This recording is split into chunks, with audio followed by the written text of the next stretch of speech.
Bapak Pengawas Binaan SMA Negeri 3 Sungai Penuh, Bapak Desrizal SPD. Yang terhormat Bapak Kepala SMA Negeri 3 Sungai Penuh. Seterusnya, Bapak Wakil Kepala SMA Negeri 3 Sungai Penuh.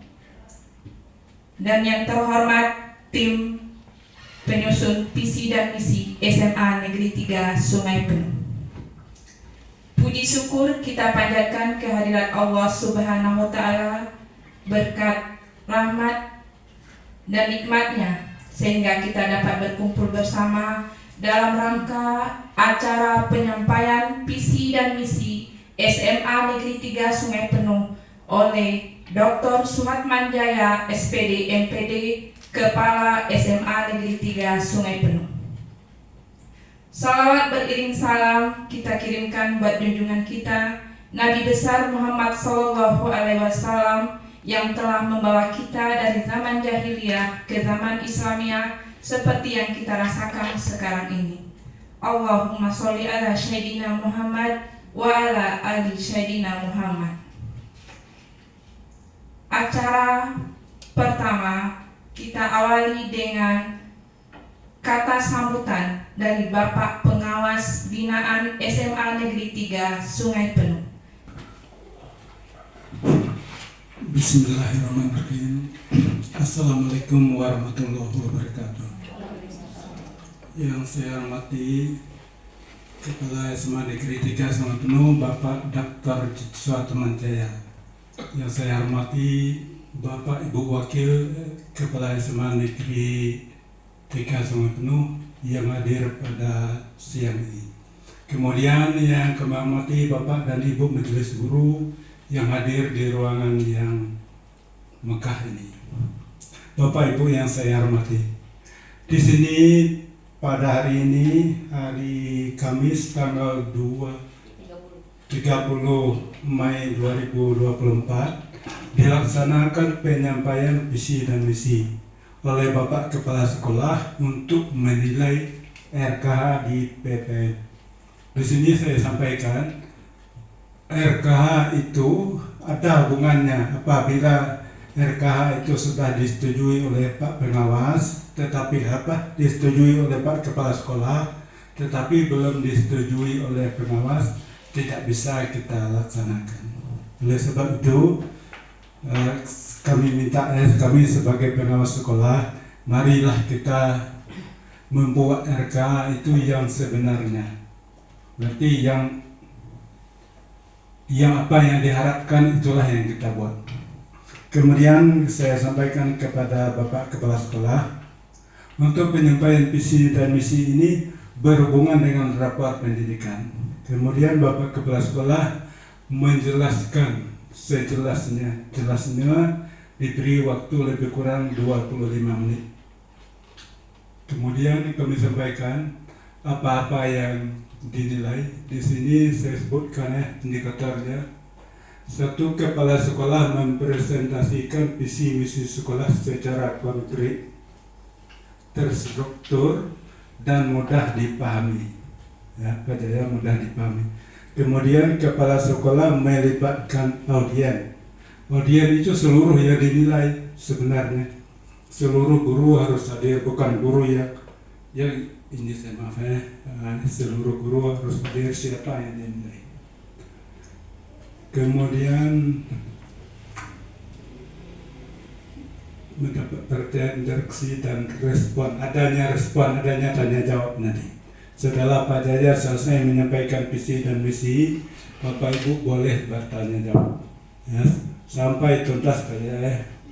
Apa-apa hambatan sekolah, apa-apa yang melancarkan sekolah, bagaimana peningkatan sekolah, semuanya Pak Jaya sampaikan. Kemudian yang ketiga, kepala sekolah mengajak audien untuk beraksi sesuai peran dan tanggung jawab masing-masing. Jadi kita itu semua guru ada tanggung jawabnya. Itulah kira-kira untuk sementara. Kalau ada lagi nanti kita lanjutkan. Pak Jaya, demikian. Wassalamualaikum warahmatullahi wabarakatuh. Selanjutnya penyampaian visi dan misi SMA Negeri 3 Sungai Penuh oleh Dr. Suhatman Jaya SPD MPD Kepala SMA Negeri 3 Sungai Penuh. Kepada Bapak, waktu dan tempat kami persilakan.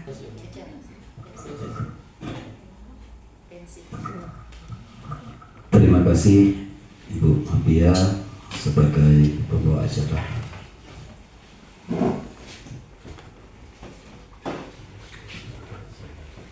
Bismillahirrahmanirrahim. Assalamualaikum warahmatullahi wabarakatuh. Alhamdulillahirrabbilalamin. Salatu wassalatu rabbil anbiya'i wal mursalin wa ala alihi wa sahbihi rasulillah ajma'in. Amma ba'd. Yang pertama, mari kita selalu bersyukur kepada Allah atas rahmat dan karunia-Nya. Kita diberi kesempatan dan kesehatan sehingga kita dapat berkumpul pada hari ini untuk mengenai penyampaian visi dan misi di sekolah pada hari ini. Salawat dan salam kita sampaikan kepada Nabi Muhammad SAW rahmatan lil alamin. Yang saya hormati Bapak Pengawas Pembinaan SMA Negeri 3 Kota Serpano, yaitu Bapak Desrawadi SPD, Bapak Ibu Wakil Kepala Sekolah, Bapak Ibu Mahasiswa Guru yang hadir pada hari ini. Pada kesempatan ini, izinkan saya untuk menyampaikan visi dan misi sekolah kita untuk satu dekade yang akan datang. Bapak Ibu yang saya hormati, sebelum kita sampai kepada membahas visi dan misi di sekolah kita, perlu kita pahami bahwa visi dan misi itu adalah gambaran ideal tentang masa depan yang ingin kita capai oleh suatu organisasi atau individu. Kata lainnya bahwa cita-cita kita bersama. Kalau visi sekolah berarti cita-cita sekolah yang berorientasi kepada peserta didik. Jadi visi kita ke depan, ingin peserta didik kita yang bagaimana.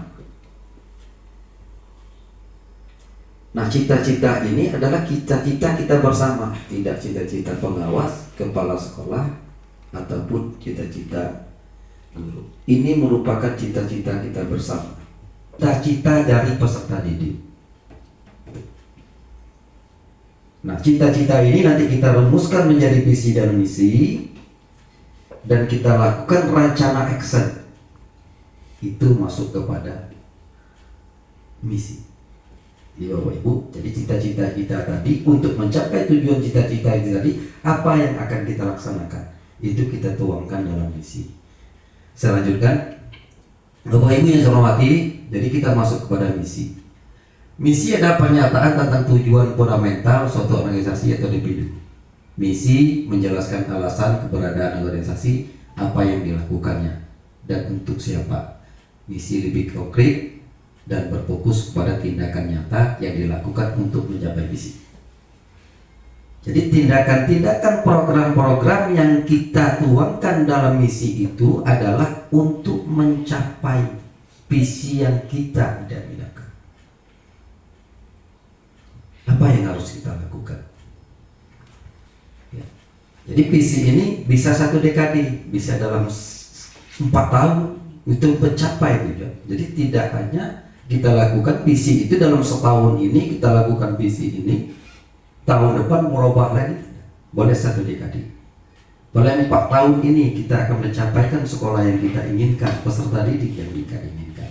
Jadi tertuang dalam misi, dalam program-program untuk mendukung dari pencapaian visi.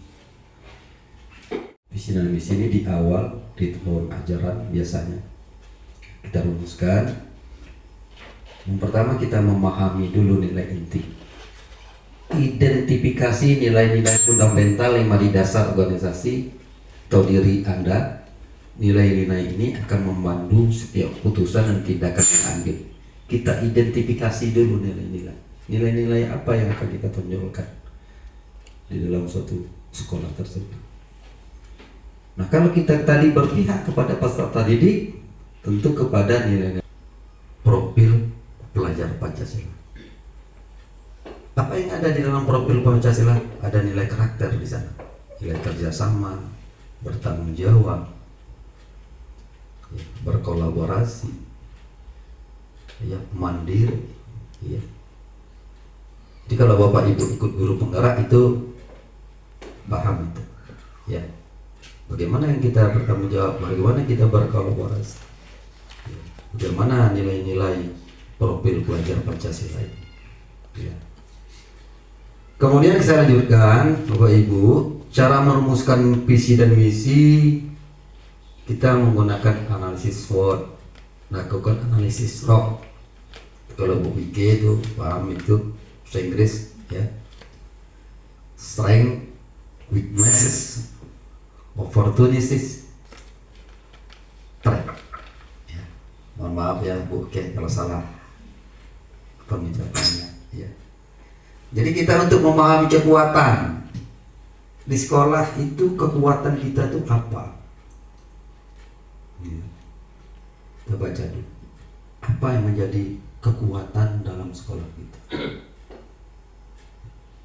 Apakah di bidang kemampuan akademiknya? Apakah di bidang kekuatan finansial orang tuanya mendekatnya? Ya. Apakah di bidang lingkungannya? Ya. Semua kekuatan-kekuatan yang ada pada sekolah kita, termasuk masyarakatnya, itu suatu modal. Semua kekuatannya kita analisis. Kemudian kelemahan kita di mana? Nah, ini jadi fokus kita.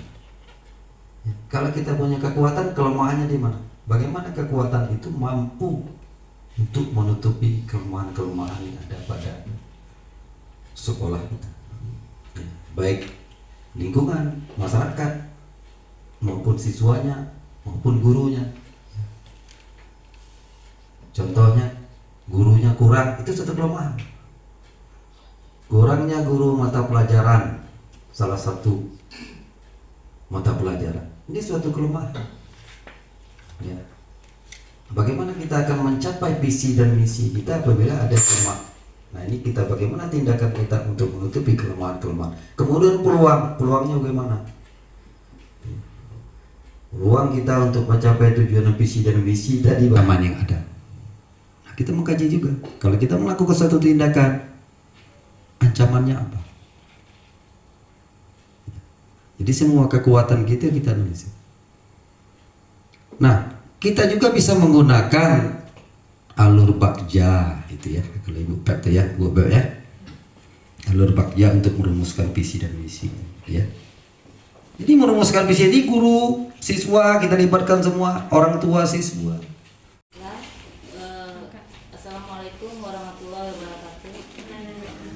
Terima kasih atas kesempatan yang diberikan tentang visi dan misi tadi, Pak. Termasuk di dalamnya fasilitas perpustakaan sekolah. Kendalanya kalau dari fasilitas itu sudah banyak berubah, sudah bertambah gitu Pak ya, semakin lama semakin lengkap termasuk buku-buku. Kemudian cuma yang kurang minat baca siswa. Paling-paling yang meminjam nanti itu juga siswanya, karena kemudian mereka belum paham sebenarnya bagaimana tata tertib perpustakaan. Misalnya sudah meminjam buku, terlambat mengembalikan. Ada yang bukunya bahkan sudah hilang, sudah kita koordinasikan dengan wali kelas misalnya kan. Nah, tapi siswanya sendiri kadang masih merasa belum perlu, padahal kartu pustaka kan ditahan. Jadi mereka belum perlu kartu pustakanya. Jadi semoga kedepannya ada kerjasama dengan guru lain dan wali kelas, terutama tentang masalah tata tertib perpustakaan dan minat baca siswa. Terima kasih. Assalamualaikum warahmatullahi wabarakatuh. Terima kasih Ibu Mary ya, sebagai ketua pustaka. Ada persoalan minat baca anak kita kurang ya. Jadi perlu tindakan apa yang harus kita lakukan. Dari awal kita bicarakan bahwa visi itu kan tanggung jawab kita bersama, ya, tanggung jawab kita bersama. Sehubungan dengan pustaka, minat baca itu juga tanggung jawab kita bersama. Pustaka kita setiap tahunnya selalu berbenah, ya, tidak hanya buku-buku pelajaran, tapi buku-buku cerita juga kita adakan. Itu adalah salah satu upaya dari kepala perpustakaan untuk meningkatkan minat baca anak itu. Kita banyakkan buku cerita, ya. Alhamdulillah itu buku-buku cerita, novel-novel, ya, itu setiap tahun selalu kita adakan. Itu salah satu upaya, ya. Namun demikian tidak bisa kita pungkiri bahwa rendah minat baca kita, Pak. Dan ini kita tidak bisa juga menyalahkan kita sebagai guru, sudah berusaha, ya. Juga kadang-kadang kita pengadaan lembar kerja siswa, itu salah satu upaya kita, ya. Salah satu upaya kita untuk meningkatkan minat bacaan. Nah, minat baca ini ada beberapa faktor X, ya, yang membuat minat baca anak kita ini kurang, Pak, dari mana-mana. Mungkin bisa saya sampaikan juga mungkin secara nasional. Kenapa? Anak-anak tidak merasa lagi perlu buku, karena anak-anak sudah membaca lewat handphonenya masing-masing. Ini salah satunya tantangan bagi kita. Bagaimana anak-anak itu juga membaca menggunakan handphone tanpa mengabaikan buku. Nah, ini salah satu upaya kita. Jelas kita selalu berusaha, ya, menyediakan buku-buku, ya. Kalau perlu nanti, ya, kedepannya pustaka kita pustaka digital, ya. Ada Bu Mary kemarin menyampaikan dengan saya, Pak, bagaimana kalau pustaka kita ini kita ubah menjadi pustaka digital. Wah, hebat sekali, saya bilang itu pemikiran dari ketua pustaka. Ya, ya, mudah-mudahan nanti ke depannya, kalau memang kita harus buat pustaka digital, kita buat, ya, sesuai dengan kemampuan, Pak. Jadi rencana kita ke depan, Pak, untuk meningkatkan minat baca siswa ini, kita akan adakan pustaka digital. Ya, mudah-mudahan itu. Ya, kita itu tadi faktornya, ya. Namun kita tetap berusaha, pengadaan buku-buku terus kita adakan, ya. Kita ajak anak-anak untuk selalu membaca, baik buku-buku yang sifatnya pelajaran maupun buku-buku cerita. Ya, saya kira itu Bu Mary, ya. Terima kasih Bu Mary, ya. Insyaallah cita-cita kedepannya kita ubah sistem pustaka kita. Bagaimana kita mengajak anak untuk membaca buku itu terus kita gaungkan di setiap Bapak Ibu mata pelajaran. Andil Bapak Ibu mata pelajaran sangat penting. Jadi usahakan Bapak Ibu mengajar di sana, pinjam buku di pustaka, suruh anak membaca, ya, kerjakan tugas-tugas yang ada di dalam buku, ya, sehingga mereka bisa membuka buku, ya. Ya, apa kita buang tradisi lama, kita tingkatkan bahwa kita mengajar itu bawa buku untuk kita pegangan guru, kan ada juga untuk pegangan anak siswa juga. Jadi setiap pelajaran kita anjurkan atau bahkan kita wajibkan anak pinjam buku, ya. Setiap bahasa Inggris kamu harus punya buku bahasa Inggris, apakah dibelinya ataukah dipinjam dari pustaka, sehingga kita meningkatkan minat baca anak terhadap buku. Saya kira itu yang perlu kita lakukan untuk meningkatkan minat baca anak. Sekali demikian, terima kasih. Dari yang lain silakan.